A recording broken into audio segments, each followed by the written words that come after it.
দিলিয়া বলে কান্দো কেন ভাই? বলে আমার ঘরে কোনো শান্তি নেই। জাফরুল আশ্চর্য হয়ে বলল, যেই মেয়েটা নিজের ঘরে শান্তি রাখতে পারে না সে গোটা বাংলাদেশের মানুষকে কোনোদিন শান্তি দিবার পারে না। ধরে কথাটা ঠিক কিনা? আপনারা কি মনে করতেছেন? প্রত্যেকটা ঘরে ঘরে হাসিনা আছে না নাই? জোরে করে আছে না নাই? সবগুলা বউ প্রধানমন্ত্রী হয়ে গেছে। আমার মায়ের বোনেরা একটু মনোযোগ দিয়ে শোনেন। আব্দুল কাদের জিলানী বললেন ফাতেমা হলো জহুরা। সমস্ত মুরিদ বলে হুজুর জহুরা মানে কি? এই জহুরা মানে কি? আব্দুল কাদের জিলানী বললেন জহুরা মানে যদি শুনতে চান তাহলে শোনেন। আপনার কি শুনবেন? কতক্ষণ শুনবেন? আব্দুল কাদের জিলানী বললেন এশার নামাজের পরে হযরত আলী ঘরের মধ্যে ঢুকছে। এশার নামাজের পরে প্রত্যেকটা পুরুষ মানুষ বাড়িতে যাইতে হবে। নামাজের পরে আর কোনো গাল গল্প করা যাবে? জোরে কন। আল্লাহ রাসূল বলেছেন এশার নামাজের পরে তোমরা ঘুমায়া যাও, ঘুমায়া যাও। কারণ গভীর রাত্রে তোমাদের আর একটা নামাজ আছে, 5 ওয়াক্ত ছাড়াও আর একটা নামাজ আছে। আপনার সেই নামাজের নাম জানেন? 5 ওয়াক্তই পড়ি না হুজুর, আবার তাহাজ্জুদের কথা কয়। আল্লাহ কোরআনে বলেন অমিনাল লাইলি ফাতাহাজ্জাত বিহি নাফিলাতাল লাক। জোরে বলেন আল্লাহু আকবার। এশার নামাজের পরে হযরত আলী ঘরের মধ্যে ঢুকায়। আলহামদুলিল্লাহ আলহামদুলিল্লাহ। হযরত আলী তাকায় দেখে বিছনা সুন্দর করে সাজায় রাখছে। হাসান হোসেনকে সুন্দর পোশাক পরায় দিছে। ফাতেমা সুন্দরী সাজদা গুইজা বসে আছে। হযরত আলী বলতেছেন আল্লাহ আজকে ঘরের মধ্যে ঢুকে যেন ঘর না, আমার ভাঙ্গা ঘর যেন আল্লাহ জান্নাত বানায়া দিছে। আপনি যখন বাহির থেকে ঘরের মধ্যে যান, ঘরের মধ্যে যায় দেখেন ঘর সুন্দর করে পরিপাটি করে সাজায় রাখছে, আপনার মনের কিন্তু অশান্তি দূর হয়ে যায়। ধরে কোন ঠিক কিনা? আপনি তাকায় দেখেন আপনার সন্তানগুলো সুন্দর কাপড় পরে বসে আছে, আপনার বউটাও সুন্দরী সাইদা গুইজা বসে আছে। হযরত আলী ফাতেমার চেহারার দিকে হাসান হোসেনের দিকে তাকায় আল্লাহর শুকরিয়া আদায় করার সঙ্গে সঙ্গে ফাতেমা 2টা সন্তানকে কাছে ডাক দিলেন। হাসান হোসেন যখন কাছে ওদের কানে কানে বলতেছে বাবা তোমরা 2 ভাই একটু অন্য ঘরে যাও, তোমার বাবার সঙ্গে আমার গোপন কিছু গল্প আছে। হাসান হোসেন মুস্কি মুস্কি হাসতেছে।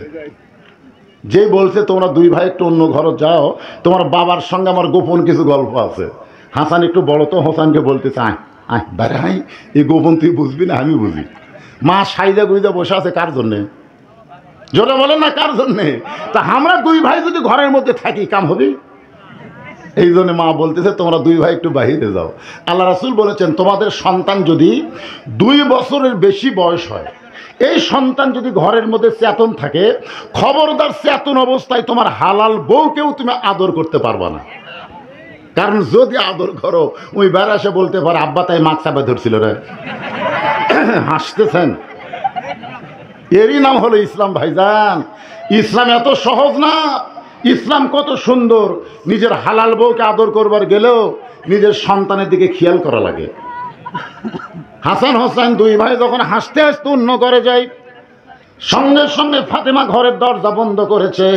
ফাতেমা যেই মাত্র দরজা বন্ধ করেছে সঙ্গে সঙ্গে হযরত আলী মাথার টুপি খুলছে। আপনারা বলেন তো বউ যদি সন্তান বার করে দিয়ে দরজা বন্ধ করে দেয় তাহলে কি স্বামীর মাথার টুপি থাকবে? কথা কয় না।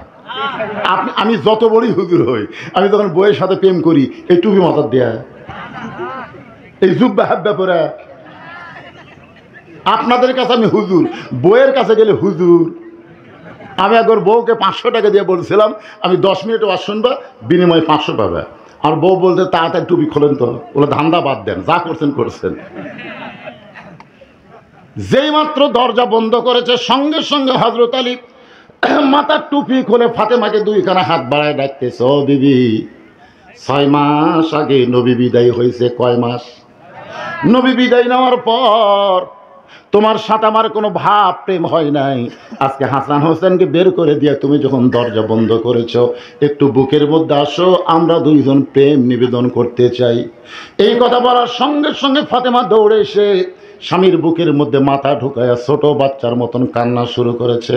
আলী বলে, ফাতেমা বুকের মধ্যে মাথা নিয়ে কান্দো কেন? ফাতেমা বলে, স্বামী গো, আর কোনোদিন ঘর সাজাবার পারবো না, আর কোনোদিন হাসান হোসেনকে সেজে দেবার পারবো না, আর কোনোদিন সাইদা গুইদা আপনার সামনে দাঁড়াবার পারবো না, কারণ আজকে গভীর রাত্রে ফাতেমার মৃত্যু হবে।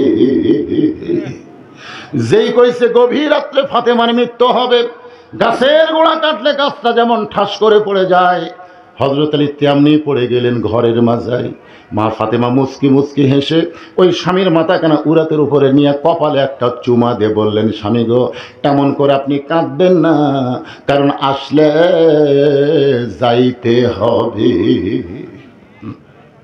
যুবকেরা মনে করতেছে, না আমার দাদা আছে, আজরাইল আসলে আমার দাদা ধরবে আগে। কি তাছাড়া তোমার দাদা মসজিদে যায় আর তুমি কম্বলের মধ্যে ঘুম পাড়ো। তুমি রাত 3টা পর্যন্ত আর্জেন্টিনার খেলা দেখছো, মেসি কিভাবে গোল করে, কিভাবে কাটালিয়ে যায়, তুমি সব বলতে পারো। আর আসসালাতু খায়রুন নাম শোনার সাথে সাথে তুমি আর দুনিয়াতে নাই। আজানের আগে তুমি ছিল 3.5 হাত, আজান শুরু হলে তুমি হলো 2.5 হাত। কম্বল তুলে দিছে মাথার উপর, পাও বার হয়, পাও টানে না বুকের কাছে, বাহির থেকে দেখবেন মনে হয় চাউলের বস্তা ঢাকা থোছে। কম্বল টান দিয়ে দেখেন, কম্বলের নিচে চাউলের বস্তা না, ওর সাইজ আর সকালবেলা সাইড টিপে কুত্তার সাইজ একই সাইজ। জোরে কথা ঠিক। এই কথা যে আমি এটা বোন পাড়াতে বলছি, শোনেন, এই ল্যাপের তলে ওর সাইজ আর সাইড টিপে কুত্তার সাইজ একই সাইজ। যেই বলছি 4-5টা কুত্তা দৌড়াচ্ছে বন পাড়ায়। আমি যেই ওয়াজ শুরু করি, আমি কইলাম খেরি, কুত্তা আমাকে ওয়াজ করবার দেয় না। আমি চিন্তা করলাম কুত্তা খেপলো কেন? তখন কোরআনে একটা আয়াত আমার সামনে এসে বলতেছে, সুম্মা রাদাদনাহু আসফালা সাফিলিন, বেনামাজি বান্দা যারা কুত্তার চাইতেও খারাপ, তারা কুত্তার সাথে এদের তুলনা করা যাবে না। আমার সঙ্গে বলবেন, বেনামাজি বান্দা যারা, সবাই বলবেন কুত্তার চাইতেও খারাপ তারা, বেনামাজি বান্দা যারা। কিন্তু কুত্তার তওবা কবুল হবে না। বেনামাজি যদি বলে, আল্লাহ আজ থেকে ফজরের নামাজ ছাড়বো না, আল্লাহ বলে যত নামাজ না পড়ার পাপ হয়েছে নিয়ত করার সঙ্গে সঙ্গে আমি সব মাফ করে দিলাম। তাহলে আজকে কি নিয়ত করা যায়? ইনশাল্লাহ। এসা নামাজ পড়ছিস?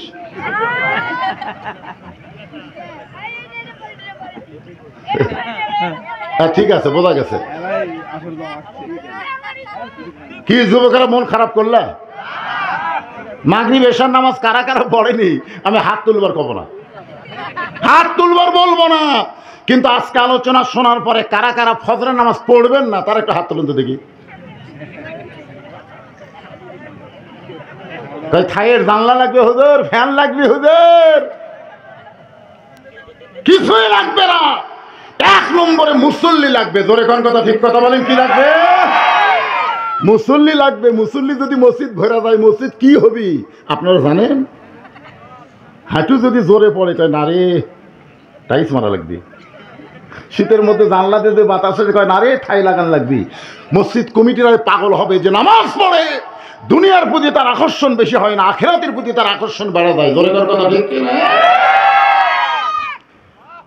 একটু মনোযোগ দিয়ে শুনবেন। ফাতেমা একটা করুণ কথা বলতেছে, অত্যন্ত হক কথা। জাআত সাকারাতুল মাউত হক্কুন, আসলে যাইতে হবে। সবাই বলেন আসলে। আমি যেই বলবো আসলে, আপনার বলবেন যাইতে হবে। আসলে কোথায় যাবেন? আরো জোরে। কবর যাওয়ার জন্য এরা হাঁটতেছে।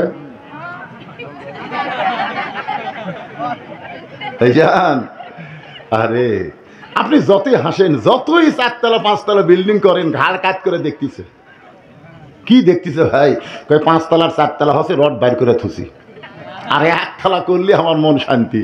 2 কান্দর দিয়ে ফেরেশতা কে, আল্লাহ এর কান্দর থাকবো না, এর কান্দর থাকবো না, এই শয়তানের কান্দর থেকে আমরা কি লাগবো? 5তলা বিল্ডিং দেখে ওই নিচতলা একবারও খেয়াল করে না। আপনার বলেন তো, আমরা 5তলা না নিচতলা? 1তলা না, 1তলা না, নিচতলা।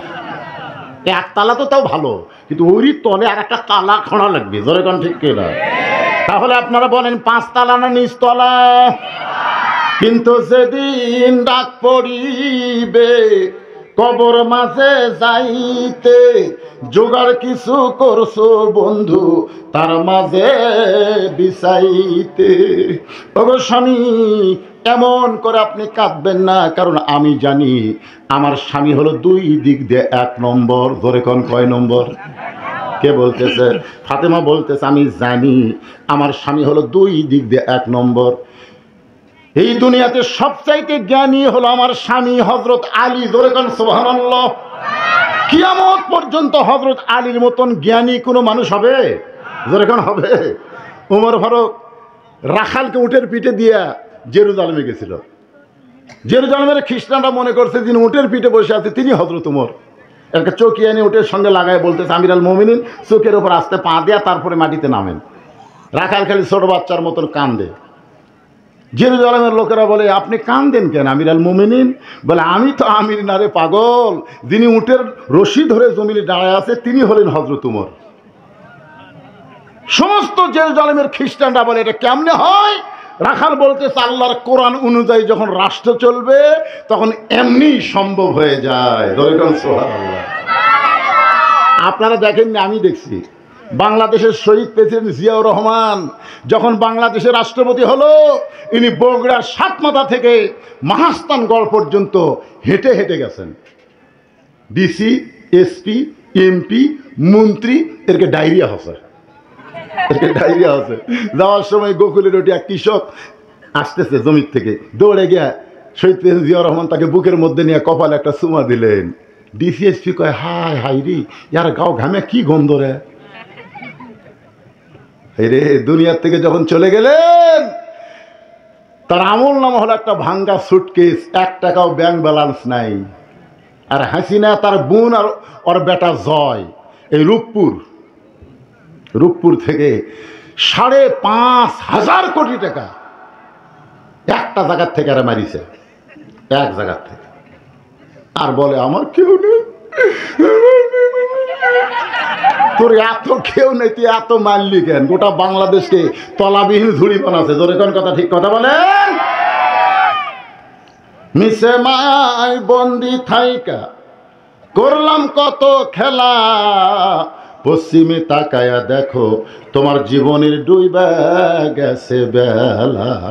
ওগো স্বামী, আমি জানি দুনিয়াতে সবথেকে 1 নম্বর আপনি জ্ঞানী।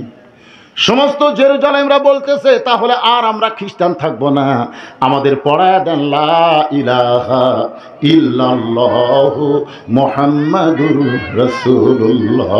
সব খ্রিস্টান মুসলমান হয়ে গেছে। সুবহানাল্লাহ। আপনারা বলেন তো এখানে কোনো যুদ্ধ করা লাগছে? কোনো যুদ্ধ করা লাগছে? কিন্তু সবার ভিতরে একজন ছিল বেঁকা। বেঁকা বোঝেন না? এটা এইরকম সোজা হয় না, সবসময় বেঁকা থাকে। আপনাদের মধ্যে এরকম বেঁকা আছে, আমি যতই নামাজের ওয়াজ করি ওই নামাজ পড়বি না। কথা বলেন, এরকম বেঁকা আছে না? না কথা কন না। হ্যাঁ, ওই বেঁকা মারছে দৌড়। খ্রিস্টান পাদ্রীর কাছে গিয়ে বলতেছে হুজুর ঘরের মধ্যে জিকির মারতেছেন, মদিনার থেকে উমর এসে সব মুসলমান বানাচ্ছে। পাদ্রী কয় কে রে, আমার দলের খ্রিস্টান সব যদি মুসলমান হয় তাহলে আমাকে হাদিয়া নজরানা দিবি কে? এক দৌড় এসে বলে উমর আমিও মুসলমান হবার চাই। ওমর ফারুক বললেন আপনি একজন খ্রিস্টানদের আলেম, তাহলে আপনি কলমা পড়েন। পাদ্রী বলতেছে এমনি এমনি। ওমর ফারুক বলে কি লাগবে? বলে আমার 4টা প্রশ্নের উত্তর দিলে আমি মুসলমান হব। 1 নম্বর প্রশ্ন হলো পৃথিবীর এমন কোন জায়গা সূর্যের আলো কিয়ামত পর্যন্ত পড়বে না? একবার পড়ছে কিন্তু কিয়ামত পর্যন্ত পড়বে না, ওই জায়গার নাম বলা লাগবে। আমার 2 নম্বর প্রশ্ন হলো পৃথিবীর এমন কোন কবর, কবরটাও জীবিত লাশটাও জীবিত, ওই কবর এবং লাশের নাম বলতে হবে। আমার 3 নম্বর প্রশ্ন হলো পৃথিবীর এমন কোন 2 ভাই একসঙ্গে জন্মগ্রহণ করছে আবার একই দিনে 2 ভাইকে হত্যা করা হয়েছে, এক ভাই এক ভাইয়ের সাথে 100 বছরের বড়, এই 2 ভাইয়ের নাম বলতে হবে। ওমর আমার 3 নম্বর প্রশ্ন হলো 4 নম্বর প্রশ্ন হলো পৃথিবীর এমন কোন কারাগার কয়েকদিন নিঃশ্বাস নিবার পারে না এরপরও জীবিত থাকে? ওমর ফারুক বলে পাদ্রী ভাই এমন প্রশ্নই আমি জীবনে শুনি নাই। তাহলে উত্তর দিব কোত্থেকে? পাদ্রী বলতেছে আমি তাহলে ইসলাম কবুল করলাম না।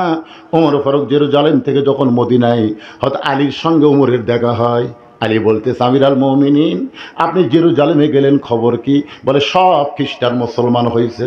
সব খ্রিস্টান যদি মুসলমান হয় তাহলে আনন্দ করেন, মনে কষ্ট কেন? ওমর ফারুক বলে আলী, খ্রিস্টানের পাদ্রী আমাকে 4টা প্রশ্ন করছে, উত্তর দিবার পারলে মুসলমান হইতো, কিন্তু আমি উত্তর দিবার পারি নাই। আলী বলতেছেন কি প্রশ্ন? বলে 1 নম্বর প্রশ্ন হলো পৃথিবীর এমন কোন জায়গা সূর্যের আলো একবার পড়েছে কিয়ামত পর্যন্ত পড়বে না? আলী বলতেছে মুসা আলাইহিস সালাম যখন সাগর পাড়ি দিছিল ওই সময় আল্লাহ সাগরকে রাস্তা করে দিলে সাগরের তলদেশে সূর্যের আলো পৌঁছে গেল, কিন্তু যখন ফেরাউন সাগর পাড়ি দিবার চাইল ওই সাগর পূর্বের মতো একত্র হয়ে গেল। ওই যে সূর্যের আলো একবার পড়েছে, মুসা নবী যখন পার হয় ওই জায়গায় কিয়ামত পর্যন্ত আর সূর্যের আলো পড়বে না। ওমর ফারুক বলে আলী ভাই, এইটা তো আমি খেয়াল করিনি। 2 নম্বর প্রশ্ন করল পৃথিবীর কোন কবর জীবিত, লাশটাও জীবিত? আলী বলতেছে কবর হলো মাছ আর লাশ হলো ইউনূস আলাইহিস সালাম। প্রশ্ন করাও সারা। ওমর কই কে রে? 3 নম্বর প্রশ্ন হলো পৃথিবীর এমন কোন 2 ভাই একই সঙ্গে জন্মেছে, বহু বছর পর একই সঙ্গে মারা গেল, এক ভাই এক ভাইয়ের চাইতে 100 বছরের বড়? আলী বলতেছে ওজাইর আর আজিজ আলাইহিস সালাম। ওজাইরকে আল্লাহ ঘুমের মধ্যে 100 বছর রাখছিল, আবার 70টা 2 ভাইকে একসঙ্গে হত্যা করলো। ওজাইর চাইতে আজিজ 100 বছরের বড় ছিল। 4 নম্বর প্রশ্ন হলো এমন কোন কারাগার কয়দিন নিঃশ্বাস নেবার পারে না, জীবিত থাকে? আলী বলতেছে মায়ের পেটে সন্তান নিঃশ্বাস নেবার পারে না, এরপরও আল্লাহ জীবিত রাখে। ওমর ফারুক বলে আলী, তুমি না হলে আমরা ইলম পেতাম না। আনা মাদিনাতুল ইলমি ওয়া আলিউ বাবুহা। জোরে কর সুবহানাল্লাহ। ফাতেমা বলতেছে আমি জানি আপনি 1 নম্বর জ্ঞানী, মরার খবর শুনলে আপনি কাত হয়ে পড়বেন কেন? জ্ঞানী মানুষ তো মৃত্যুকে শুনে কাত হয়ে পড়ে না, কারণ জ্ঞানী মানে জানে আসলে যাওয়া লাগবে। জোরে কোন কথা ঠিক কি? আর আমি এটাও জানি পৃথিবীর ভিতরে আপনার চাইতে বড় বীর কিয়ামত পর্যন্ত কেউ দুনিয়াতে আসবে? কথা কন না কেন? হযরত আলী কি ছোট বীর না বড় বীর? আলীর মনে হয় জীবনে পড়েননি। কামুজ দুর্গের দরজা হ্যাঁচকা টান মারছে, যে দরজা খুলতে লাগে 70 আবার লাগাতে লাগে 70 জন, সেই দরজা একলাই হ্যাঁচকা টান দিয়ে বাম হাতে ঢাল বানাছে। সুবহানাল্লাহ। আল্লাহর পক্ষ থেকে বলা হয়েছে আলী আসাদুল্লাহিল গালিব, আলী হচ্ছে ইসলাম প্রচারের ব্যাপারে আল্লাহর সিংহ। ধরে কোন সুবহানাল্লাহ। তাহলে এত বড় আলেম হইয়া এত বড় বীর হয়ে আপনি এভাবে পড়লেন কেন?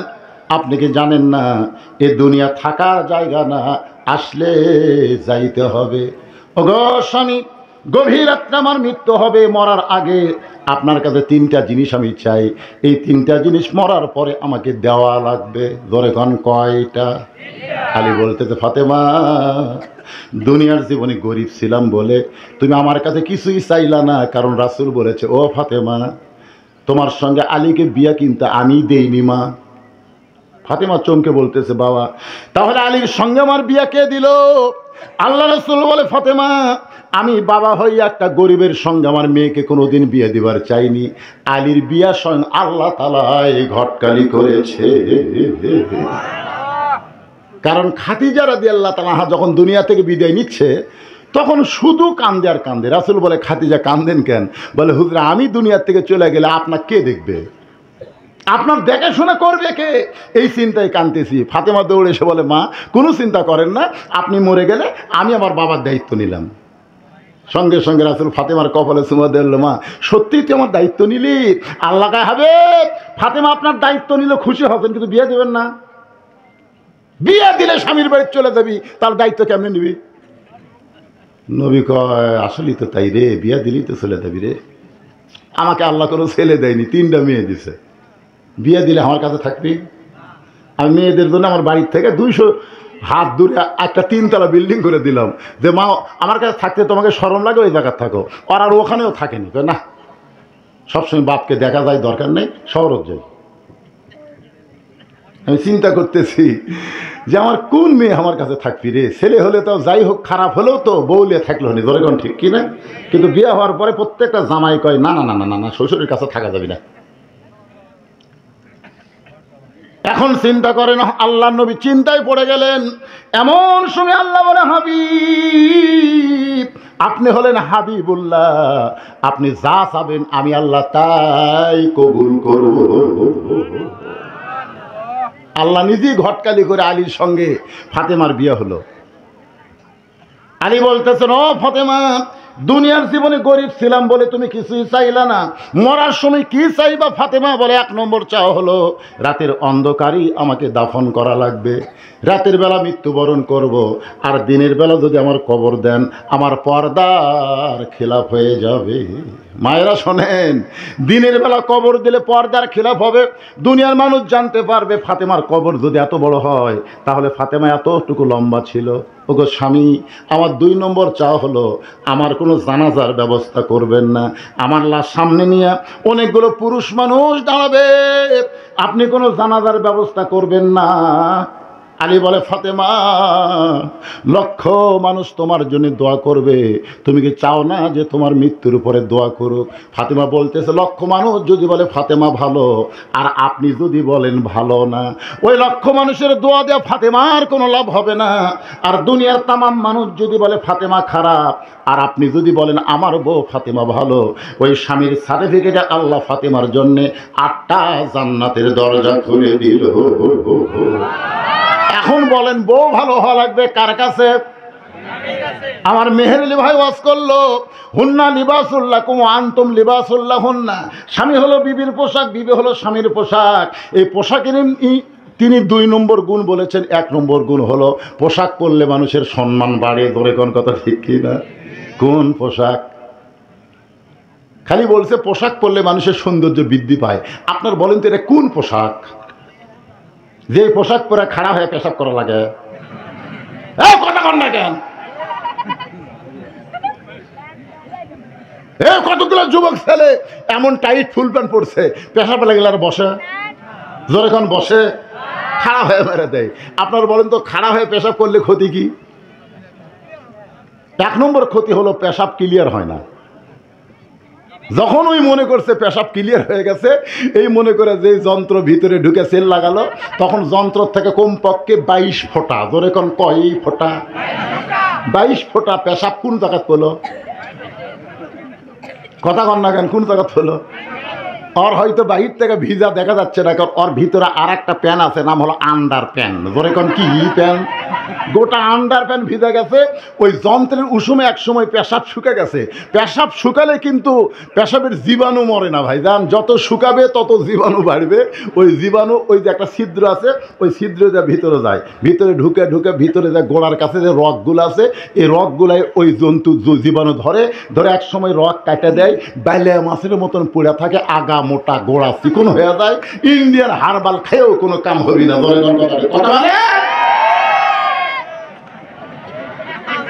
এমন একটা ফুল প্যান্ট পরে যে ফুল প্যান্ট পরলে সামনে টোপলা বোঝা যায়। ধরে কোন কথা কন না কেন? পিছনে কামরাঙ্গার মতো দাগ দেখা যায়। পোশাক পরলেই সম্মান বাড়ে না, অনেক পোশাক পরলে মানুষকে আল্লাহর ফেরেশতারা লাঞ্ছনা দেয়, গঞ্জনা দেয়, অভিশাপ দেয়। লিবাসুত তাকওয়া বলা লাগতো, আমার মেহেরলি ভাইকে বলা লাগতো লিবাসুত তাকওয়া। সব পোশাক না, যেই পোশাক পরলে আল্লাহর ভয় অন্তরে আসে, যেই পোশাক পরলে মসজিদে ঢোকা যায়, সিনেমা হলে ঢুকতে জনগণ বাধা দেয়। আপনারা বলেন তো, আমার এই পোশাক পরে আমি মসজিদে ঢুকতে পারবো না? কথা কন না কেন? পারবো কি পারবো না? এই পোশাক পরে যদি সিনেমা হলে ঢুকতে চাই,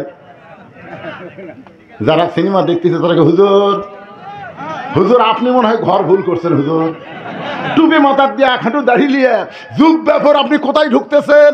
আমি যদি বলি ভাই আমি হুমায়ুন ফরিদি এটিএম সাজুজ্জামান হইয়া একটু সিনেমা দেখবার চাই, জনগণ বলবে দাড়ি তাহলে বাঁধেন, দাড়ি বাঁধেন, দাড়ি ভালো করে বাঁধেন আর টুপি খোলা পকেটে থন, হাব্বে জুব্বে দাড়ি নিয়ে সিনেমা দেখতেন। যারা সিনেমা দেখে তারাও পর্যন্ত বিশ্বাস করে এই পোশাক হলো নবীর সুন্নাতের পোশাক, লিবাসুত তাকওয়া। ধরে কোন কথা ঠিক না? আর একটা মেহেরলি ভাই বললেন পোশাকের আর একটা গুণ হলো ঢাকে থোয়া। ধরে কোন কি থোয়া? উনি ঢাকা থোয়াতে বুঝাইলেন স্বামীর দোষ বউ ঢাকবে আর বইয়ের দোষ স্বামী ঢাকবে। আপনারা বলেন তো কোনো পুরুষ মানুষ বইয়ের কোনো দোষের কথা কয়? কথা কয় না। কিন্তু মেয়ে মানুষ খালি 4টা মেয়ে যে ওয়াজ শুনবে রাখছে, তাই দেখেন খালি ওয়াজ শুনবে রাখছে। ভাবি ভাবি কি খবর? মানে স্বামীর যত দোষ আছে মেয়ে মানুষ একত্র হয়ে সব দোষ প্রকাশ করে দেয়। জোরে কোন কথা ঠিক কিনা? মায়েরা শোনেন, আল্লাহ নবী বলেছেন আল্লাহর পরে কাউকে যদি সেজদা দেওয়ার হুকুম থাকতো তাহলে প্রত্যেকটা বউকে বলতাম স্বামীর পায়ে সেজদা কর।